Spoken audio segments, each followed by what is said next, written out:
Welcome back to the Media Pass. I am your host, Alex, with my other host, Matt. And today we're going to be talking about the biggest overperforming teams and underperforming teams in the NBA to start the season. Matt, go ahead and kick it off with who you think is a team that is overperforming right now. Matt's going to be doing the overperformers. I'm going to be doing the underperformers. We're going to kind of parse through these one at a time. And then also, you did a good job of finding the criteria to kind of look at to determine who is an overperforming team and who's an underperforming team. So if you kind of want to explain that, I think that'd be a good thing for the audience to know as we go into this, kind of what we were looking for and knowing that it's not just like, oh, this team should have more wins than they do. It's like, no, we're considering more things than just that. Yeah. How's it going, guys? Hope everybody's having a good start to their weekend. Excited to enjoy another sport that we love here at the Media Pass, football. We're never going to talk about it because I don't think either one of us is qualified to do that. I might talk about the Vikings, but that's it. Dude, Josh Dobbs, man, he's awesome. He's kind of cool. He is. So really quickly, caveat, so nobody comes for our heads. Well, first, you guys will notice improved sound quality. It's a minor technical error on my part. It's all fixed now. I really apologize about that. But a couple caveats. So I have the overperformance, right? I'm not saying that I think that this team is overperforming and is bound to take a downward spiral. I'm saying they have a statistical profile of a team that looks like they're playing above their heads. And on Alex's end, he is not saying for the downtrodden fan bases that he's touching on today that your downtrodden team is going to turn their season around. He's saying they have the statistical profile of a team that could do that. So some stats we're looking at here, just because, again, we're all about peeling back the curtains. We don't want it to be something like only me and Alex can, find these numbers. All the data I found was on NBA.com, Basketball Reference, and then Cleaning the Glass, which, by the way, you should subscribe to, $5 a month. But basically things we were looking at was like opponent shooting on wide open threes, because no matter how great your defense is, you can't defend a wide open three. That's literally why it's wide open. You're not defending it. So how are teams shooting against you on wide open threes? How are you shooting on wide open threes? And sometimes teams shoot really good on wide open threes because they have a lot of good shooters, but sometimes they just have a couple guys who are running hot. Clutch performance. There are some teams, the Denver Nuggets last year did really well in the clutch because they have a great closer like Nikola Jokic. But there's some teams that just, get a couple bounces their way. Game could go a different way. You're generally not a great team if you play in an insane amount of close games. Great teams blow teams out. Net rating is a good one. We use the Cleaning Glass version of that. And then SRS on Basketball Reference is really good about picking a team that, might have had an easy schedule to start the season, and that's why their record looks the way it does. SRS, you can find that literally on any team page. It shows it on the main page at the very top. I think it stands for Simple Rating System. But yeah, so anyways, with all that squared away, my first overperforming team, and I feel like I always have to apologize to you when I talk about this team, even though you're not a fan of them, just because your love for Chris Middleton. But right, I think the Milwaukee Bucks are overperforming their record. So they are sitting at, as we stand, I think 5-3. Okay, which is if they continued winning 5 out of every 8 games, they would win 51 games on the season. But according to Cleaning the Glass, they're playing at a 32-win pace. Okay, now they have had some bad opponent shooting luck. Teams are shooting good against them on open threes. But they're 4-1 in the clutch. And so I already know people are going to go, well, they have Damian Lillard, Dame time, And it's true, Damian Lillard's, he's had a lot of great big moments, but their 4 wins have really come off of defense. They have a 90.6 defensive rating in the clutch. And, if you would have said that to me last season, that the Bucks are winning clutch games because of their defense, I'd be like, okay, makes sense. This year's defense is not good. We spent a good part of the first episode kind of reaming out their point of attack defense. It hasn't got any better in that last week. So the fact that they're winning these clutch games on defense, also opponents are only shooting 25% on threes in the clutch. That's not something that's sustainable. That's worrisome. I could see a world where, they're like 2-3 in the clutch instead of 4-1, and they're 3-4. 3-5. That's how math works. And then the last thing, their SRS, the simple rating system we were talking about, they're only 15th in the NBA, so middle of the pack. So that means they're beating a couple of easier teams as well. So that's just something to keep an eye on with the Milwaukee Bucks. I don't know what you think about all that, Alex.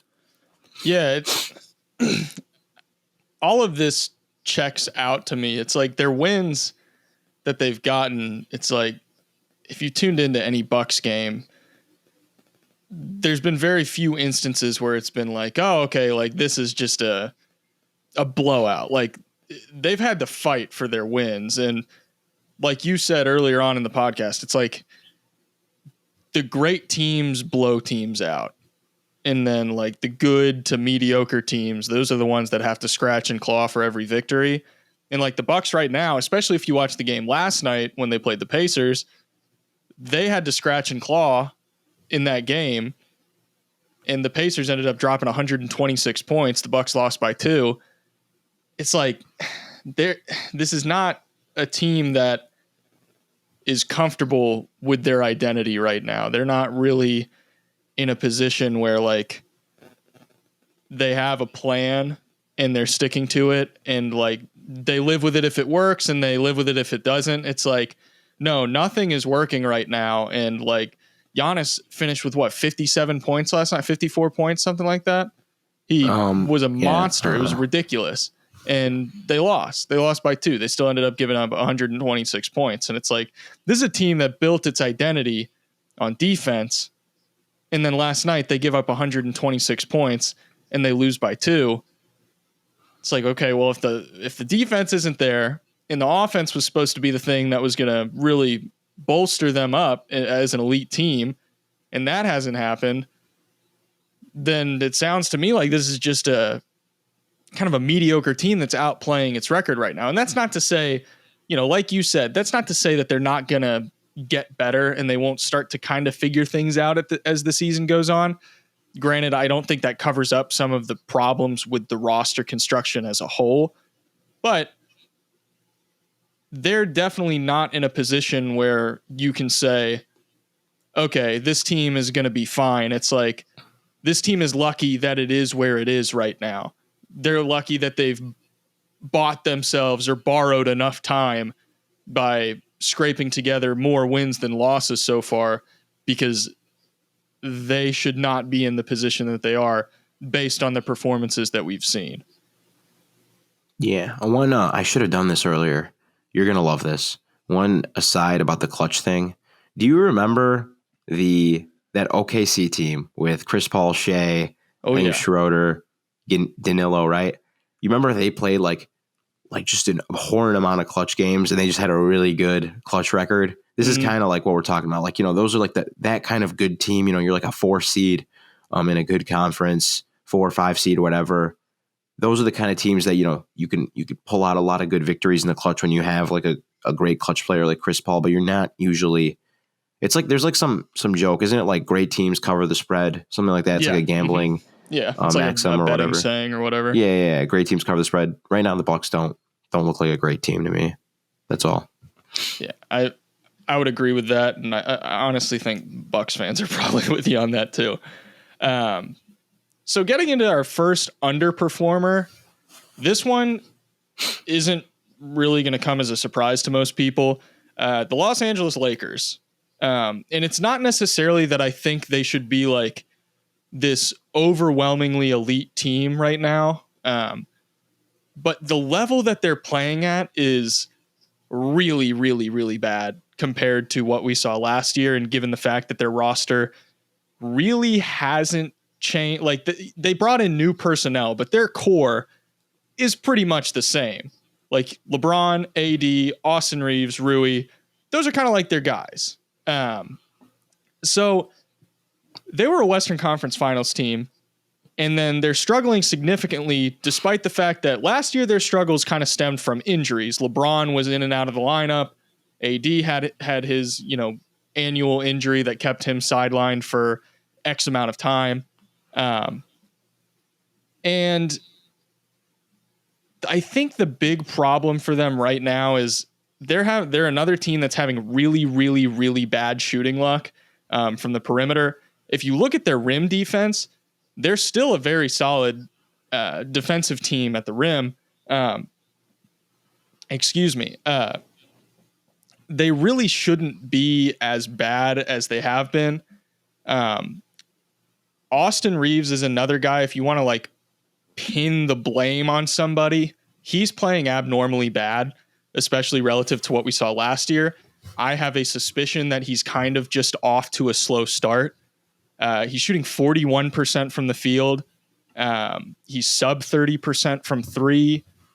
And unless he was a one-hit wonder, which I don't know, based on what I saw last year, the stuff he was doing, there was some stuff that was a little bit unsustainable, but a lot of stuff that he was doing last year was definitely sustainable. And the fact that so far this year, he kind of looks to be playing at a level far below what we saw, I think he will eventually kind of get back to form. Maybe not quite to the heights that we saw post All-Star break last year, because that was I think post All-Star break, he was averaging something like 19 points, 5 rebounds and 7 assists or something like that. I don't know if he will get back to that, but right now he's a 12 point per game on 54% true shooting type of player. That doesn't seem like a realistic level for Austin Reeves to play at for the entire season. I think he will definitely improve. Not saying he's the only issue, far from it, but he's an example of kind of the luck that this team is having right now. For some reference, according to Cleaning the Glass, they are expected over an 82-game season, they would be expected to win fewer than 30 games. And last year they won 43 games. It doesn't seem like their roster went through enough turnover that they would suddenly drop by over 13 wins. That doesn't make sense to me. Obviously, AD just had an injury. He's now questionable. I don't know how much time he's missed already or how much time he will miss. So that's definitely something to consider. This team is always going to have to worry about injuries. But again, they're a team that is a victim of really good opponent shooting on wide open threes. And given their defensive profile so far, them being the team that they are right now is not the team that I would think they will be over the course of the entire season. Yeah, I think I like a lot. So I looked at their offseason moves. I thought they actually got better. Taurean Prince, Christian Wood. Christian Wood's been pretty solid this year. I'll toot my own horn in there. I was on that bandwagon. Getting Gabe Vincent, he's been off to a very slow start. Trying to think of Jackson Hayes. But anyways, I think the big thing that should give Lakers fans some optimism is that we saw Austin Reeves play well in FIBA. And that was, what is it, 2 months ago? Right. At the end, it ended poorly for him. I know he got the mismatch hunting and all that stuff.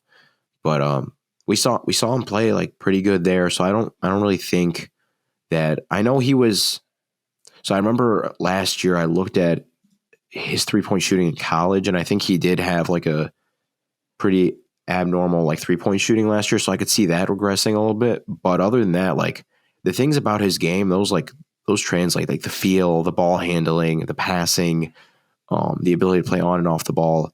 So I think once his shooting starts to come up, and it already has, he started off the season really badly, so he's kind of on the upward slope. I think that'll be big because I know right now that LeBron's plus minus is insane, and they're just really dependent on LeBron to generate any sort of offense. So I think once Reeves is back to himself and can kind of buoy the offense without LeBron, I could see them being back to a pretty good team, which is what I initially thought they'd be to start the season. Yeah, definitely. Yeah. So now transitioning over to my second overperformer this year. And it's just kind of, I feel like they've had a bad beat the last year. So I feel bad kind of raining on their parade even more. But I think at 4-4, the Brooklyn Nets are still kind of overperforming their record. First things first, this team's kind of like very strange to me, whereas when I looked at them at the beginning of the year, I thought like this team's going to be very bad on offense and then they're going to be very good on defense. And they've kind of been the opposite. Their offense has slowed down a little bit. But and I know Nick Claxton has only played a game, so that's probably part of the defensive thing. But if you look at their opponent shooting luck, they have by far and away the best opponent shooting luck. I think opponents are shooting 30% on wide open triples against them, whereas the second place team's 31%. The third place team, opponents are shooting 34% on wide open triples against them. So that's like a huge gap right there. And then on top of that, they are also shooting the highest percentage on wide open threes themselves. They're hitting about 46%ish, like a Miami Heat, 46%. Miami Heat, playoff Miami Heat against the best teams in the league, wide open 3-point shooting. Yeah, 46%. I think second place is 44%. We'll talk about it in a second. But they don't, when I look at that roster, they don't have like this insane amalgamation of shooting. And it's not the guys you would think are going off either on these threes. Like, first of all, Mikal Bridges had a rough year in terms of 3-point shooting so far, about 32%. Cam Johnson, one of the best shooters in the league, has only played one game for them. It's more Royce O'Neal is hitting like 42% of his wide open threes. Dorian Finney-Smith is hitting like 47%. Lonnie Walker is like close to 50% or something like that. So like, I just don't see them making that many threes, continuing to making that many threes at that rate. And then also historically, like, that 30% is going to regress upwards, which is going to take some from their defense, which is already bad. And I know they're getting Claxton back, but like, I feel like those things might negate each other. So like, you're going to have your offense go down from being, 11th or 12th overall in the NBA in offensive rating, something like that. It's going to go down, say, when the 3-point shooting goes down. Say they're like 16, 17, 18th, right? And then your defense stays the same. Your team's going to get worse than 4-4. You no longer look like an average team. You look like a below average team. So because of that, I would say they're overperforming right now. Yeah, and they kind of fit just like based on our expectations from the end of last season heading into this year. If they were going to be a quote unquote good team, this kind of makes sense for the like means by which it would happen.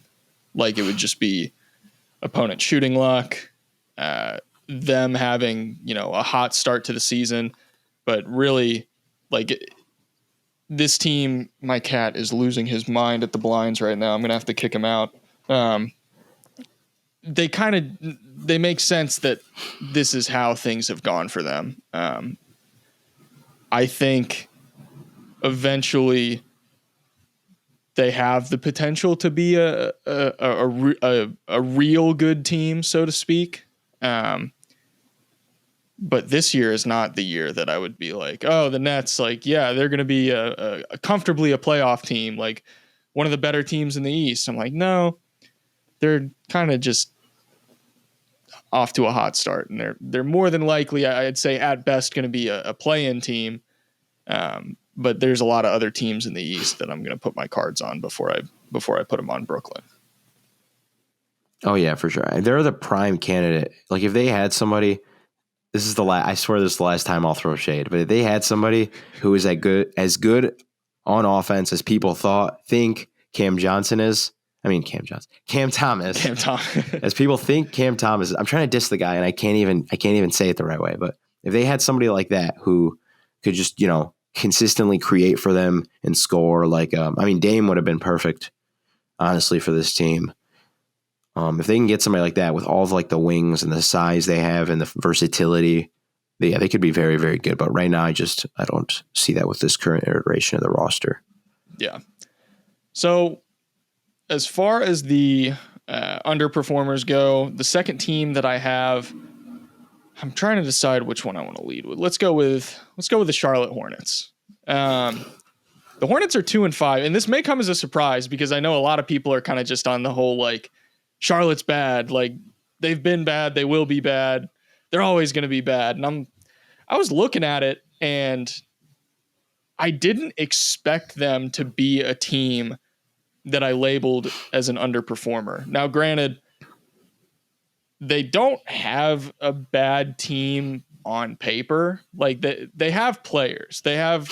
You could argue they have more talent to work with than a lot of other teams. That's not to say they're the most optimized team in the world. It's not to say that this roster construction deserves like a ton of flowers or anything like that. But they have talented players. They have guys that can do positive things on the floor. But right now, they're 2-5, which would put them on pace to have a worse season than last year. And bear in mind, last year they didn't have LaMelo Ball for, I think, most of the season. They were relying on Mark Williams in a pretty minimized role last year. And he was still obviously a rookie, but this year he's been a huge help for them kind of now that he's found his role. They obviously have that one guy who you can debate whether or not he should even be in the NBA right now, but he is. So on paper, this team should be better than they were last year.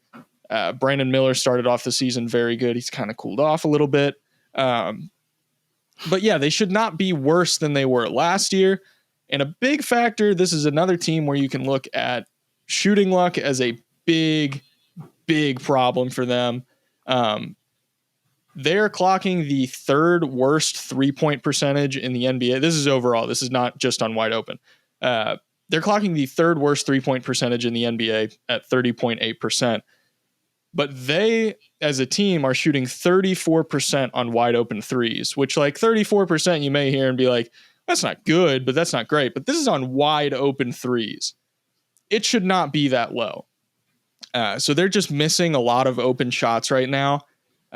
They're doing a good job defending at the rim. They're actually holding opponents to below league average at the rim, which for a team like this, obviously for some teams, like if you're the Cavs, who's going to be another team that we talk about, if you're the Cavs, just below league average, you're kind of like, well, it should be way below league average if you're talking about a team like the Cavs. But for a team like the Hornets, the fact that they're able to effectively defend teams at the rim how they have, credit to a guy like Mark Williams, who's done a fantastic job this year. Their problems are less a result of like this team is a bad team and more a result of this team is having some bad shooting luck, and they also are still kind of figuring things out. Another big kicker here is how their opponents are shooting on wide open threes against them. On wide open threes, opponents are shooting 46.4% on wide open threes. Now, you could say, someone could theoretically say, well, maybe they're just giving up more wide open threes and like they should just give up less wide open threes. They're not even giving up top 5 most wide open threes in the NBA. And also, I'd argue the amount of wide open threes that you're giving up isn't really a pertinent factor because you have a team like the Boston Celtics. They're giving up, I think, the third most wide open threes in the NBA. And it largely depends on just opponent shooting luck when it comes to something like that. Granted, it can burn you in the playoffs like it did the Boston Celtics when the Heat decided to shoot something like 57% on wide open threes over the course of that series. It was ridiculous. So yes, it can burn you. But the idea that over the course of an 82-game season, opponents are going to shoot 46% on wide open threes against the Hornets, that is the furthest thing from sustainable to me.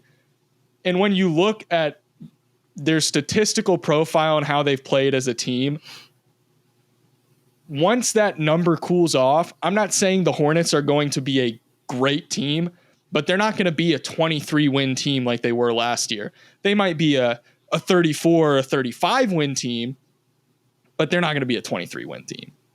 You also have to take into consideration LaMelo Ball had a terrible start to the season. his numbers so far still aren't very good, but over the course of the last 2 games, he's looked significantly better and more kind of on par with the LaMelo Ball that we expect. So I think once things level out and he kind of finds his stride and this team as a whole kind of locks in, gets into a rhythm, they're going to be much better than they are right now. Yeah, just for the audience, we've been talking a lot about these wide open 3-point percentages.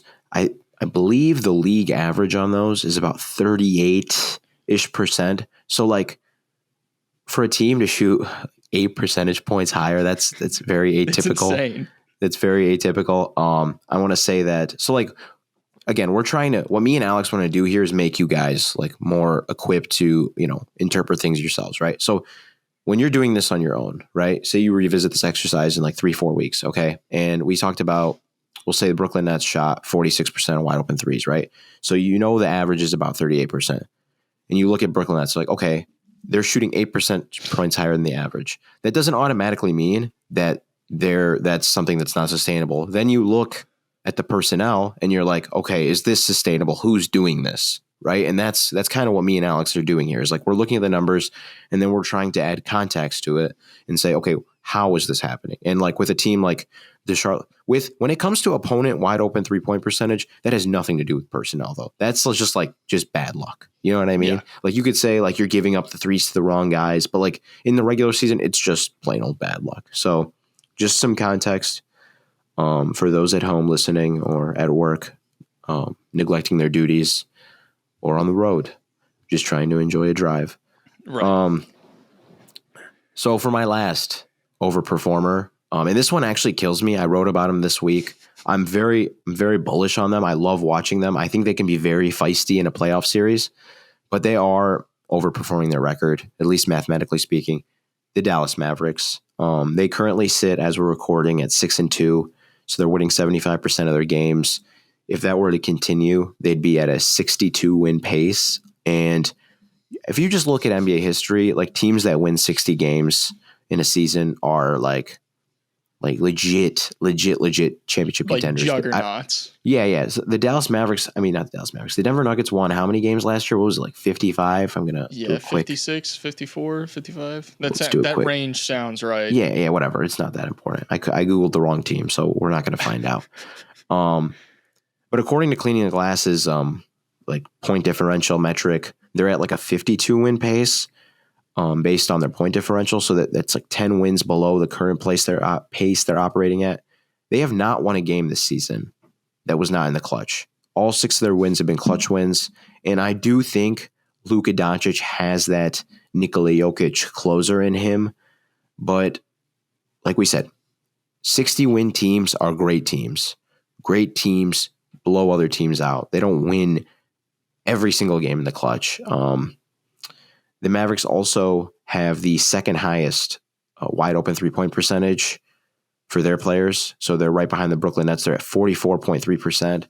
I will say I think they have better shooting personnel than the Brooklyn Nets. And then also Luka Doncic creates like super duper wide open shots for players. So I think that helps.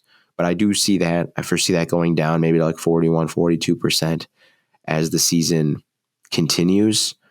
And then the SRS stat, again, if you're a 60 win team, you're usually going to be top 3 in SRS. They're 10th right now. So I like this Dallas team. I think they're super feisty. I like some of their versatility. I think they're very flawed though. And a team like that usually is more of like a low 50s, high 40 win team than a 60 win team. So I'm going to say they're overperforming their record right now. Yeah, and this is one of those cases where like saying that they're overperforming isn't even like a quote unquote diss. It's more just like their start to the season has been so abnormally good that like it's pretty unrealistic to expect this to be the norm. And like you said, they've had to fight for all of their victories in the clutch mostly. And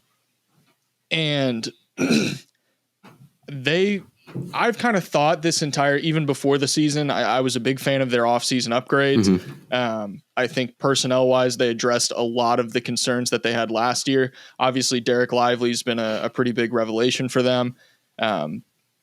They fit the mold of like a high 40 win team. They're definitely not going to be.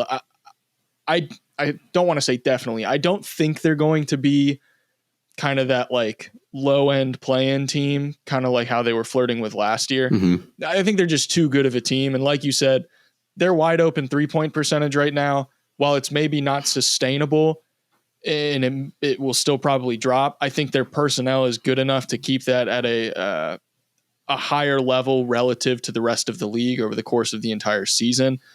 That being said, this amount, I don't know. But yeah, they look a lot more like like you said, a high 40 win team, low 50 win team, as opposed to like a 60 win team. That maybe next year, if they continue to flesh out the roster and guys see even more like their young guys like Jaden Hardy, Josh Green, Derek Lively continue to improve, maybe next year I could see them kind of developing into that 60 win team kind of caliber. But this year, it's just kind of based on what we've seen so far. They're not blowing teams out enough. They have not developed into that dominant team that can show up and, good teams cover the spread type of thing. Can I throw something at you really quickly? Yeah, no prep. For sure. How much does your perception of this team change so they have to give up draft capital, right? And then maybe some fringe pieces, but if they could acquire Alex Caruso? Ooh. I don't know who they would give up to get him. That's a factor at play. But in theory, just the prospect of acquiring Caruso, that would take them from like a high 40s, low 50s to like, I could see them winning mid to high 50s, maybe flirting with, if they really wanted to go for it, maybe flirting with a 60 win team. Yeah, I think that team is insanely good with Alex Caruso. And it's not even saying like that he himself is worth like 7-8. It's like in that, with all the spacing you already have with Kyrie and Luka, I feel like that would just be such a perfect compliment for him. And so okay, I was thinking about this, and he's still like a Twitter darling, and I love him. That's part of the reason I love this Mavericks team is because I love him, but I just don't. I think that Caruso is a clear upgrade over him, and I don't see him getting to that Caruso level because I think he's so out of control with his body. But would you be willing to part ways with like a Josh Green? I knew that's what you were going to say. For an Alex Caruso? It would depend on what aside from Josh Green is being given up to get him. Like a first-round pick. Because that's the going rate for Caruso now, is like 2 first-round How old is pieces. Not as important as how old is Caruso, because I know he's not that old, but he's actually 30. What kind of he's 30? Wow. Yeah. Jeez. But he's on a great contract. I think he's in the middle of a 4-year. Let's get on a spot rack real quick. I think he's in the middle of like a 4-year, $40 million. It's very, very, very good value for a guy who's, in my opinion, top 100 player in the league, top 75 player in the league. For sure. And I got a 4-year. There's maybe 2 other guys that 36 you can argue are better guard defenders than him. I wouldn't argue anyone. I think we talked about this last year. I think we were pretty much on the same page that Alex Caruso is like, if people didn't realize it already, you have to make a good case for somebody else to be able to say that Alex Caruso is not the best guard defender in the NBA. And given that contract,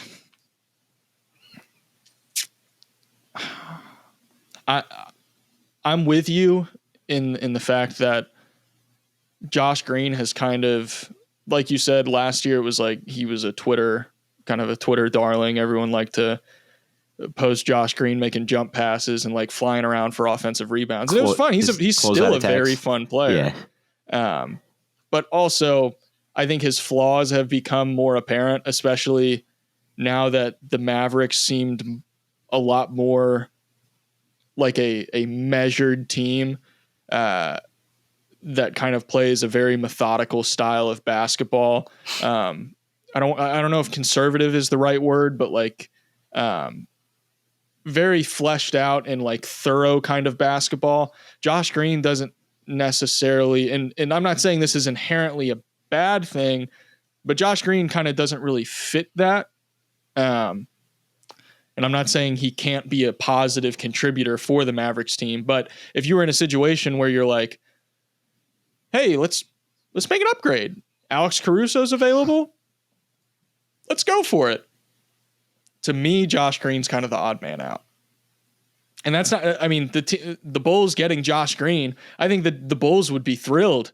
Oh, yeah, for sure. They traded Alex Caruso and got Josh Green, the first round pick.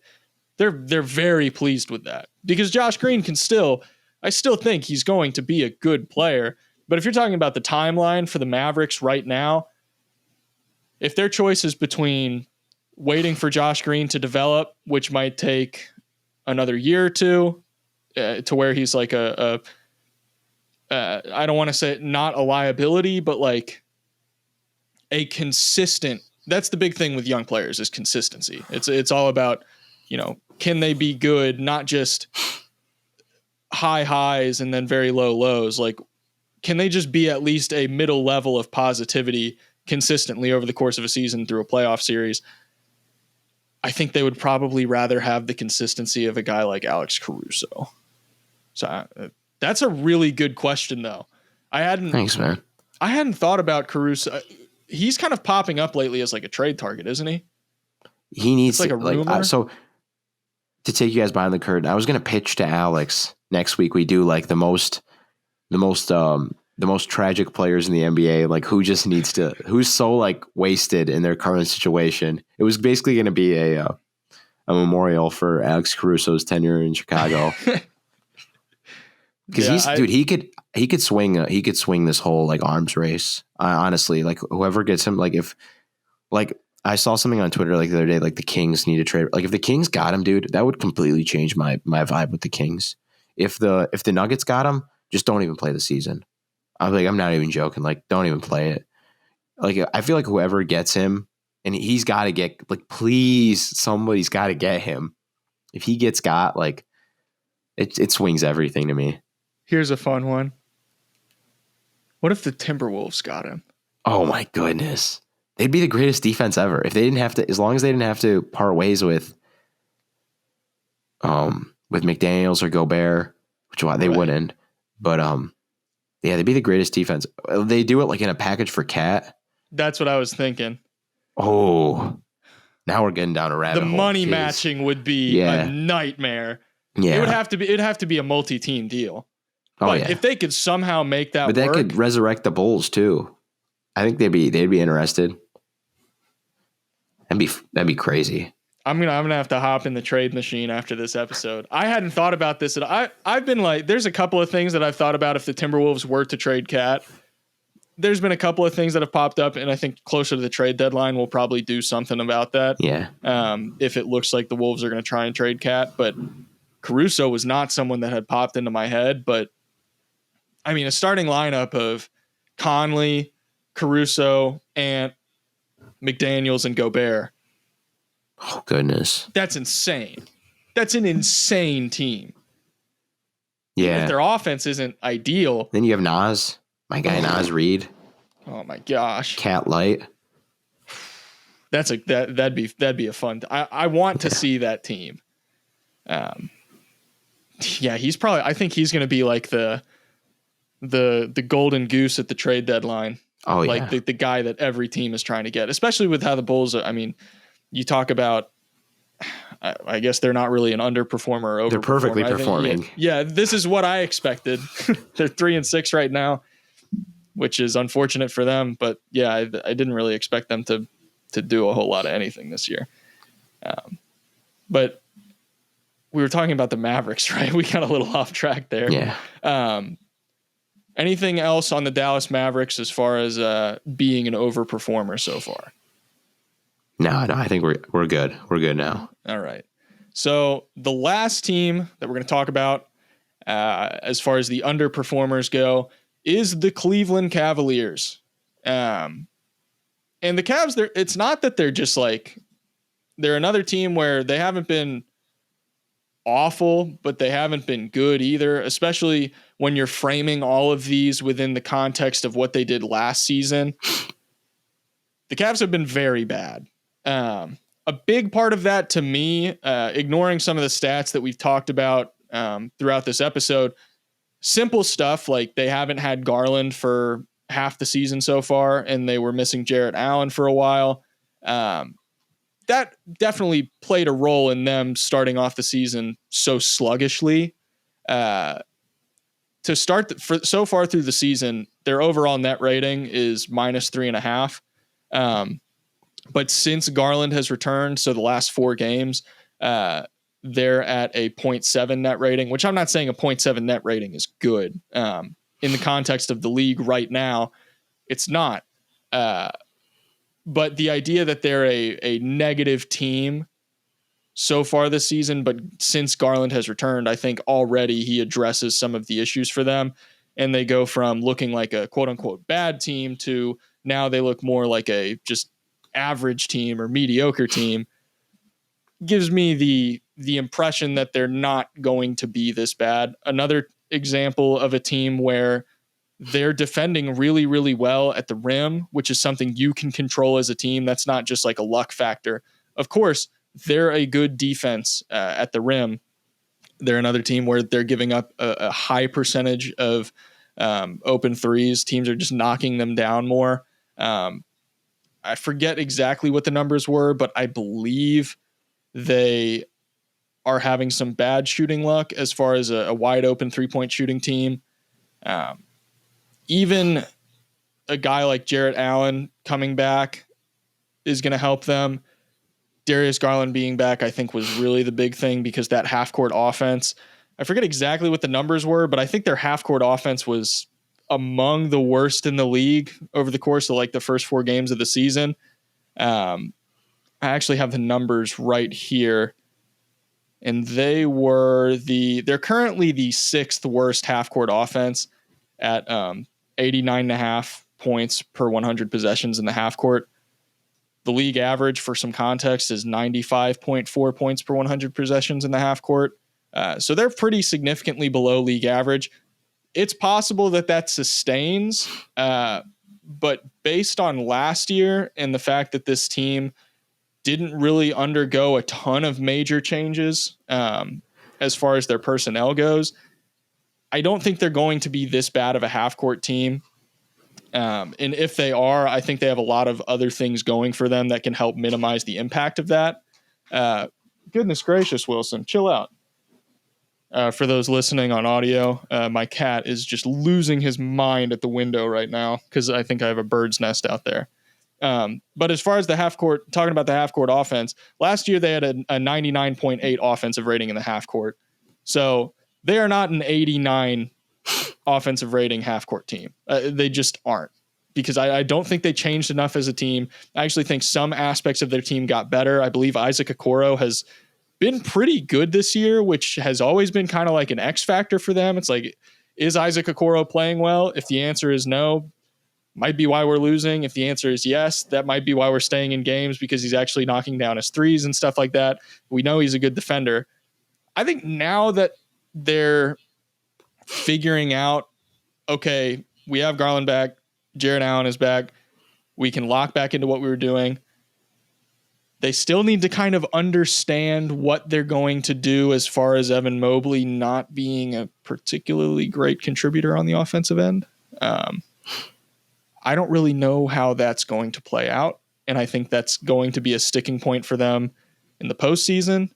But I don't think Evan Mobley's offensive deficiencies are enough to make this team what currently looks like, I think something like a 35 win team. This team's not a 35 win team. This team is at least a 45 win caliber team, potentially more. Like last year, I think, did they win 51 games? Something like that. They were one of the 51. Yeah, they won 51 games last year. and right now they're on pace for in the 30s. So I just think they're better than that, and their injuries and easing guys back in are the big things at play here. Yeah, no, I'm honestly, I also wrote about the Cavs this week. I'm pretty bullish on them, even though they're slow start.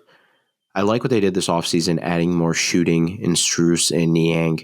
Mm-hmm. I think Strus particularly could end up being really big for them. He's battle tested, first of all. He's been through 2 deep playoff runs. He's not a bad defender. I think like that archetype kind of gets miscast as, just bad defenders, and a lot of them are. But he's pretty solid. I was watching him play the Warriors the other day, and this guy was guarding Steph Curry. He was chasing him around screens. He was putting a body on him. There's some things you can't control. He's not Jaden McDaniels. No one is, except for Alex Caruso. So there's some things you can't like control with that. But I think he's like at least like a neutral, slight positive kind of defender for his position. I really like him. I think this year, the regular season record might look kind of funky, to be honest, because I feel like there's going to be a lot of experimenting unless they decide to trade Jared Allen. I think there's going to be a lot of experimenting with the 2 big lineup, the single big lineup, trying to find that balance of like how much shooting can we put on the floor without sacrificing too much of our defense.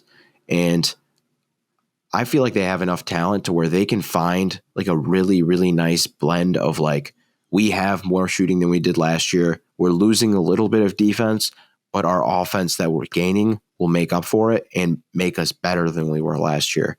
And like, honestly, it's early in the season. But just like, okay, to put this in people's heads, like to kind of give them like a ranking, I'm higher on, I think the Cleveland Cavaliers as currently constructed is a more well-constructed team than like the Dallas Mavericks. And I think that's like what kind of we're trying to get to people with this whole thing is like, we're trying to put this all in their heads and help people see past their 8-game records. But yeah, so I think this Cavs team, they're not going to be the 51. I think they might win less games than they did last year, but I think they're better in totality. Might even be the second best team in the East when it's all said and done, to be honest, just with what they can unlock with what they've added and what they already have. So let me ask you this. When talking about like a team like the Cavs and then talking about a team like the Mavericks, do you think that what sets them apart is the Cavs have options in terms of how they can play? They're able to kind of make that trade-off of, okay, we're going to give up a little bit of defense, but we're going to make up for it with our offense.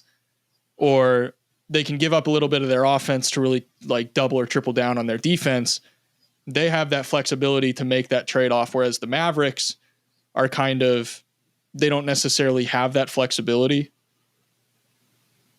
Would you say that is one of the factors when talking about their construction? Because to me, a well-constructed team kind of has that versatility, or their identity is just so exceptionally good that like they don't need flexibility, because it's just like the Kings, for example, last year, an example of a team that was constructed in such a way and optimized in such a way that like, yes, they aren't a good defensive team, but their offense is just so good that it outweighs it. Whereas the Cavs, they're kind of like a similar caliber to the Kings. And I think the Cavs are pound for pound probably a better team. Point being, they're both very good teams. They're both well-constructed teams. It's just the differences are less about like being good at one thing. The Cavs can kind of be good at a lot of things and choose when and where and what situations they want to make trade-offs. Yeah. So how do I word this? And so what you're saying with the Kings is like they unlocked something where it's like, yeah, this is our only punch, but like try to stop it, Right. And I think that Dallas can kind of get to that too. I think they can get into these like super offense first offensive lineups. I said offense twice, but these super like offense heavy lineups, and they can have like, an bonkers offensive rating. You know, they can put Kyrie, Luka, Jaden Hardy, Grant Williams, and I don't know, insert the 5, right? Maybe Lively, whoever juices it the most, right? They can have that lineup and just like outscore teams, right? And I don't think, okay, so like when I say like, I think right now, until I see Cleveland work out their kinks, I probably see them as a similar team to the Mavericks, but I think they have more in that. So, okay, so Cleveland, let's circle back. Cleveland can put in, so Cleveland's equivalent of what I just outlined with Dallas is they can go super defense first lineups. They can go, complete like swarm you, lockdown, like good luck on trying to score. We might not score, but you also won't. But I think with what they've added and with the hope that Isaac Okoro is growing this year, with all that, like they can get to a point where they're like, we don't lose too much of that great defensive identity, but we've improved our offense. So because the idea, okay, so this is all centered around the idea that Evan Mobley is as good of a defender as we all think he is, right? Because if he loses Allen and it's just him out there, their defense is going to get worse. That's just without a doubt. But like when Tim Duncan lost David Robinson, the defense like was still like very formidable. Like he could anchor it, right? And that's kind of like the idea with Mobley is like he can still anchor it and they could add more offense. Okay. See, Dallas doesn't, I feel like Dallas, they don't have that kind of option where they can add more defense to the core. Like, for example, their version of adding more defense is put Derrick Jones Jr. on the floor, who, by the way, has had an awesome defensive season. Absolutely. But like, I feel like he burns them more on offense than adding more offense for Cleveland burns them on defense. Yeah. If that makes sense. Yeah, no, that makes perfect sense. Yeah. So that's kind of why I think like I have, as currently constructed, I feel like I have a higher view of Cleveland. And then they're also playing in the East where it's like, there's a lot of teams that are kind of just like in this all little cluster of mediocrity that they don't have to like really worry about. Whereas like Dallas could like just get a bad bite in the first round. And it's like, you had a great regular season, but we'll see you in the fall. Right.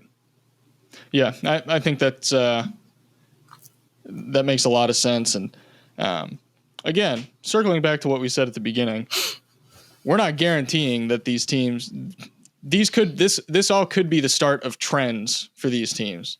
Obviously, we have less than a 10-game sample size for, I think, every team still. I think we're coming up on the 10-game mark for some teams. But,